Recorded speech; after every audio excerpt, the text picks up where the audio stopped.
آواز اور تصویر کے دوستوں السلام علیکم۔ آج ہم آپ سے بات کریں گے پیار کی پیاس کے بارے میں۔ دوستوں، پیار کی پیاس اس وقت بجھ جاتی ہے جب ہم اپنے دوست اللہ کو محبت کی آنکھ سے دیکھ لیتے ہیں۔ پھر یہ ہوتا ہے کہ ہماری محبت روشنی یا ہوا کی لہر بن جاتی ہے۔ یاد رکھیے گا، اللہ سے محبت کو عشق حقیقی کہا جاتا ہے، یعنی اصل عشق۔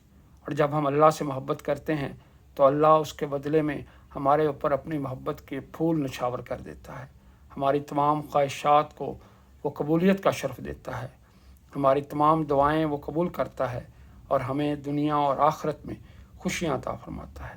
تو یاد رکھیں، اگر محبت کرنی ہے تو اپنے خدا سے، اپنے رب سے، اپنے اللہ سے کریں، کیونکہ وہی ہے اس کے قابل، اور وہی اس محبت کے بدلے میں صحیح اور جائز صلہ دیتا ہے، اور وہ محبت ہماری دنیا اور آخرت سنوار سکتی ہے۔